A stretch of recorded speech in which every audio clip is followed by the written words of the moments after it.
Hello everyone, my name is Brianna Dim. I'm a PhD student of Information Science at CU Boulder. I work with Dr. Casey Fiesler in the Internet Rules Lab. Today I'm talking about my paper, Social Norm Vulnerability and its Consequences for Privacy and Safety in an Online Community. I'm excited to share this work, so please connect with me on Twitter. Before we dive into that though, let's talk about Fandom, the community where this research took place.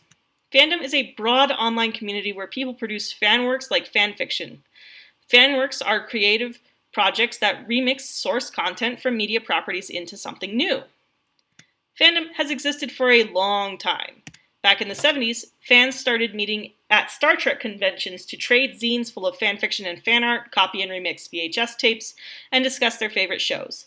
Today, Fandom still does largely the same kinds of activities, but in an online setting.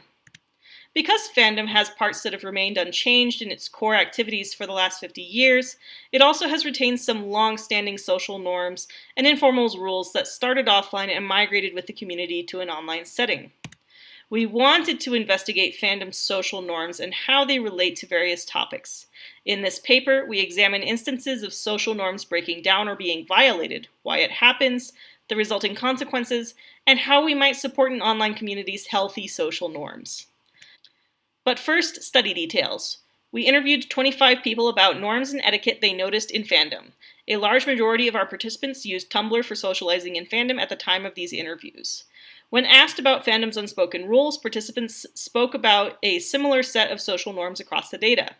In order to illustrate these norms, they usually brought up examples of norms being broken, as in, I know this is a rule because when you see people break it, it's uncomfortable. So what are these rules? The number one rule in Fandom is that you don't talk about Fandom. You don't share fan art or fanfic with people you know in real life.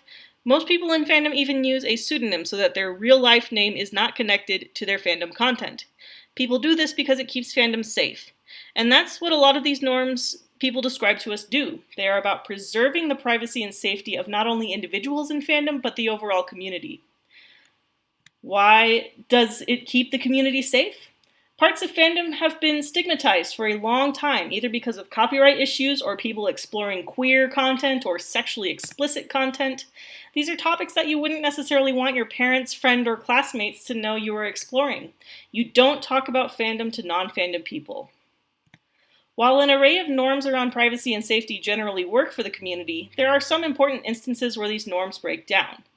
First, there are often value tensions between subcommunities that can cause people to clash. Maybe one fan despises Kylo Ren and hates that there's someone who thinks he's sexy. Second, outsiders to the community can break the norms because they don't know what they are. A journalist won't know that it's a cardinal sin to copy and paste someone's fan art featuring topless vampires making out for their latest BuzzFeed Top 27 tweet compilations. They don't know whether or not the person who illustrated it wants that information known to the broader public. Third, social media platforms and their design and policy don't always align with Fandom's norms. When Fandom was most prevalent on Tumblr, this created a lot of problems for people who couldn't group their content into closed communities. So, what is this paper offering? For one, it talks about investigating vulnerable points around social norms in an online community and how that can be helpful for encouraging healthy online communities overall. We also offer suggestions for how to support an online community's norms.